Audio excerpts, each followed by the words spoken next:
My name is Leah. Months have passed since that fateful day, but the memory still lingers like a shadow in the corners of my mind. On a warm spring afternoon, I'm sitting in the rocking chair in my son's nursery.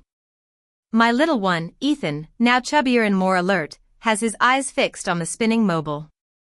The clouds on the walls are a bit faded, and the seams are more visible.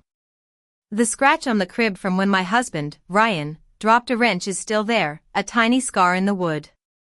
As I watch Ethan's fingers reach out clumsily for the felt planets, I'm transported back to that first day home from the hospital.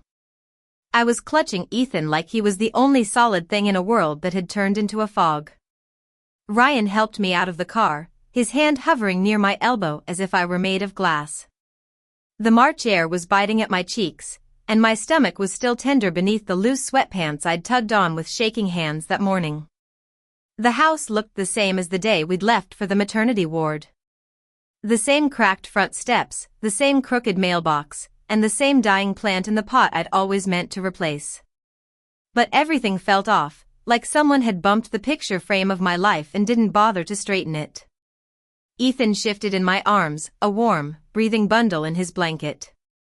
His tiny fist wriggled free, and his fingers opened and closed as if testing the air. The faint milky smell of his skin was the only thing grounding me. "Take it slow," Ryan murmured as he unlocked the front door. "Remember, there's a little lip where the tile starts." I said I remembered, but my voice came out hoarse. 3 nights of broken hospital sleep, fluorescent lights, and nurses poking at me had left me raw inside. I stepped over the threshold, expecting the familiar embrace of home. The smell of coffee, laundry detergent, and the vanilla candle I'd burned obsessively in the weeks before Ethan's birth was replaced by a wall of something else. A heavy floral perfume and the sharp smell of fresh paint hit me. The living room was unrecognizable. The couch had been pushed closer to the TV. The throw pillows I'd carefully chosen were tossed in a heap on the floor, replaced by my mother-in-law Margaret's gaudy sequined ones. The blanket my dad had knit for us as a wedding present, usually draped over the back of the armchair, was balled up on the coffee table, half covering a stack of magazines I'd never seen before. The overhead light was on, too bright for midday, bathing everything in a harsh, flat glare. A chill ran up my spine. "Mom," Ryan called out. "We're home." His voice echoed strangely. From down the hallway came the sound of something heavy scraping along the floor, followed by a muffled thud and a satisfied little chuckle. Then Margaret's voice, "In here. Don't just stand there, Ryan. Give me a hand with this headboard." I tightened my hold on Ethan. He let out a little squeak, and I instinctively rocked him. Ryan shot me a look, half placating, half guilty. "She's just rearranging a bit. She wanted everything to be ready when we got back. You know how she is." Yes, I knew exactly how she was. I walked down the hallway slowly, each step sending a dull ache through my abdomen. The framed photos on the wall, our wedding, the first Christmas in the house, a blurry shot of us on a beach before life got busy with appointments and savings goals, were slightly askew, as if someone had brushed past them roughly. One was hanging at such an angle that I stopped and straightened it with my free hand, more for my own sanity. Then I reached the nursery door. The cloud decal I'd stuck on the outside was half peeled away, one corner dangling like a torn bandage. My heart skipped a beat. I pushed the door open with my shoulder, and cold air spilled out. The room that had been warm, soft, and almost sacred just 3 days ago was gone. The soft gray rug we'd picked because it felt like walking on moss was gone. The white curtains with tiny embroidered stars were gone. The mobile I'd ordered months in advance, with the felt planets that spun gently over the crib, was lying on the bare hardwood floor, one of the planets detached and squashed. And our crib, the one Ryan and I had assembled together one weekend, while he cursed under his breath at the instructions and I ran my hands over the smooth wood imagining our baby inside, was nowhere to be seen. The walls, which had been covered in pale blue wallpaper with hand-painted clouds, my dad had come over to help me put it up, and we'd laughed when we misaligned a strip and had to start again, were shredded. Strips of wallpaper hung in ragged sheets, exposing the raw, cracked plaster beneath. Some pieces were ripped off completely, leaving jagged edges like torn paper skin. The white noise machine sat unplugged in the corner, its cord coiled like a dead snake. It felt like walking into a crime scene. I stopped halfway into the room, my breath catching. For a moment, the only sound I could hear was the faint rush of my own blood in my ears. Ryan came up behind me, and I felt his body jolt. "What the?" he began. I turned my head slowly and looked at him. "You told her she could do this?" I asked. My voice was too calm, too flat. His eyes darted around the room, as if seeing it for the first time. "No," he said quickly. "No, Mom." He rushed past me, nearly knocking his shoulder into the doorframe as he went down the hall. Ethan squirmed, and I automatically rocked him. My mind replayed the hours I'd spent in this room, sitting on the rocking chair with my swollen ankles propped on a stool, breathing in the faint scent of fresh paint and baby powder. I'd folded tiny onesies in the dresser, arranged diapers in neat rows, and stood in the doorway with my hands on my belly, whispering, "This is for you. This is yours." Now, it looked like the aftermath of a storm. Ryan's voice came sharp and strangled from the guest room. "Mom, what did you do to the nursery?" "Oh, for heaven's sake, Ryan, don't start," Margaret replied. I walked towards the sound. The guest room, formerly a peaceful space, looked like a tornado had hit it. The bed was pushed into the corner, the covers stripped, and the mattress half off the frame. One of the nightstands had been dragged to the middle of the room. An open suitcase lay on the floor, clothes spilling out. The window was wide open, letting in a draft that made me shiver. In the center of the chaos was Margaret. She was wearing her usual tight-fitting jeans, a pastel sweater that clung to her in all the wrong places, and a thick cloud of perfume that made the back of my throat itch. Her lipstick was too bright, and her eyeliner was too harsh. Her perfectly styled hair didn't move when she turned. She was rolling a fresh coat of beige paint over a large section of the wall, the roller squeaking faintly. A strip of our nursery wallpaper trailed from her other hand, already smudged with paint. When she saw me, she grinned. "Well, look who's finally home," she said. "Leah, you look exhausted." "I suppose that's to be expected. Childbirth does a number on you if you don't prepare properly." I stared at the strip of wallpaper in her hand. "What did you do?" I asked, each word heavy. She followed my gaze and waved the paper like it was nothing. "Oh, this. Relax. I just did a little reconfiguring. The baby doesn't need a whole room yet. He'll be with you most of the time if you're breastfeeding. And if not, he still needs to be near his mother." She gave me a pointed look, as if I might have forgotten who that was. I tightened my hold on Ethan.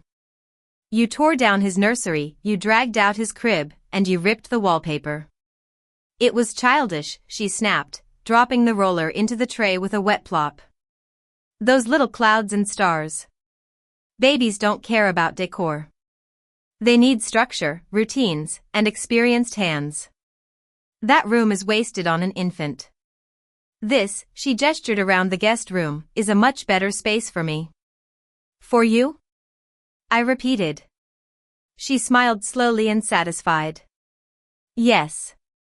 Ryan and I talked. I'll be here full-time for the first few months. Someone has to keep things running. You're not exactly in prime condition, are you?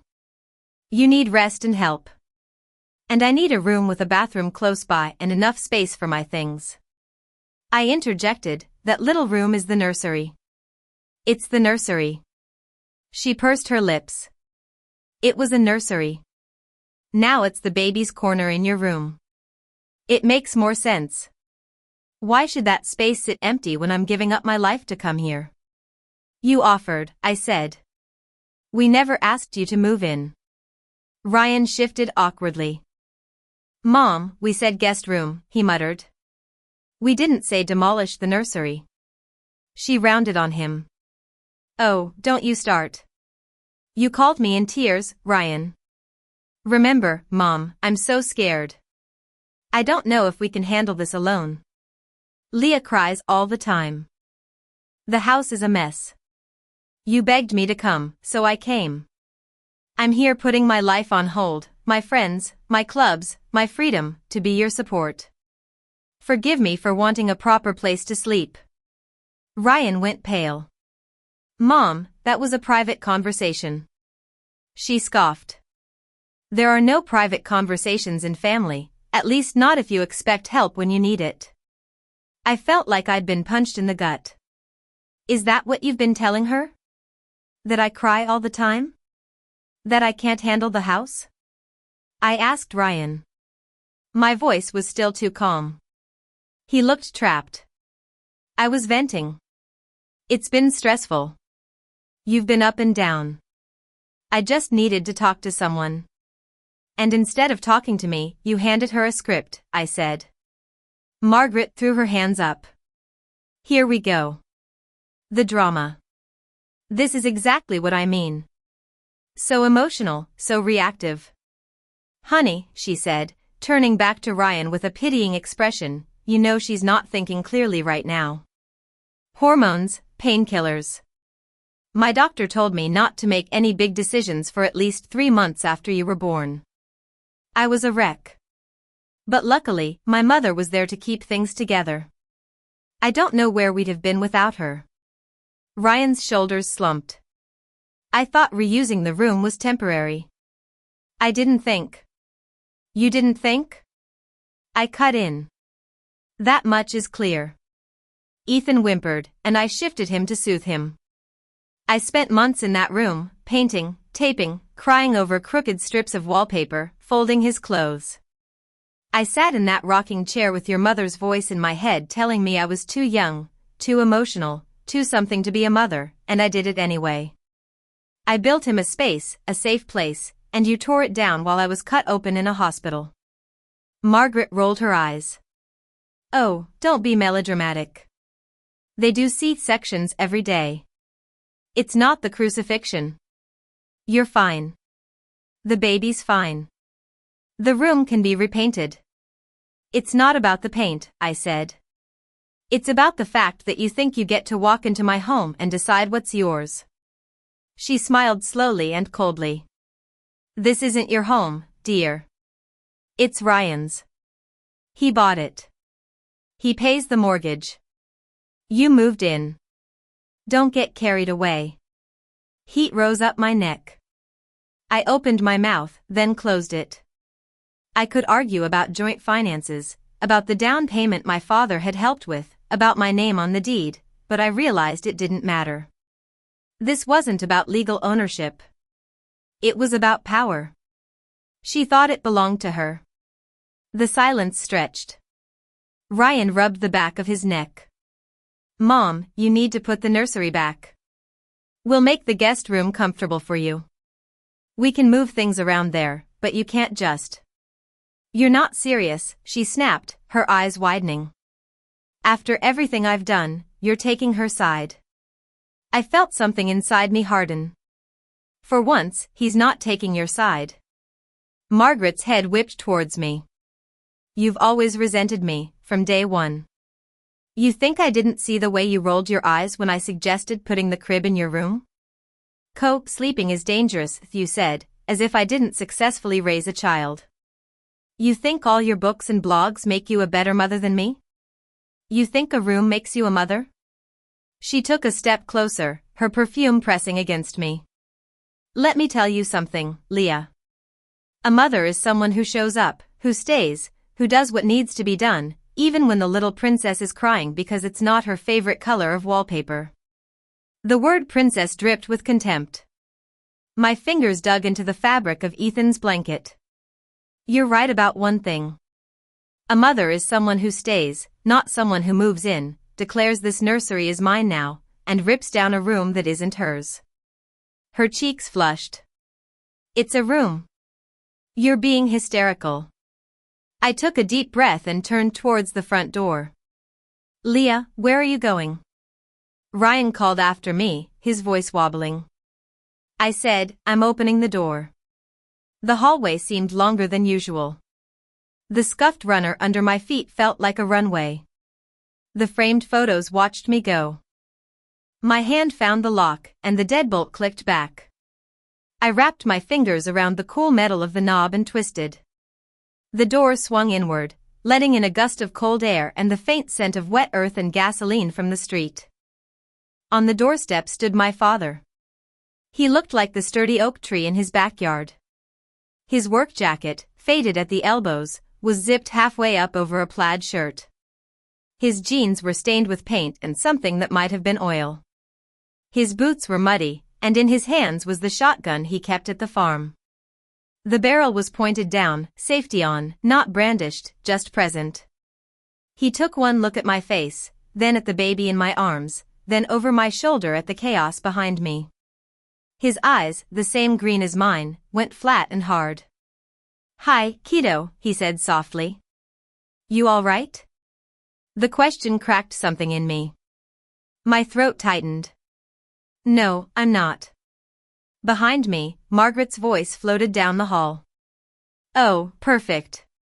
You called your daddy. What is this? High school.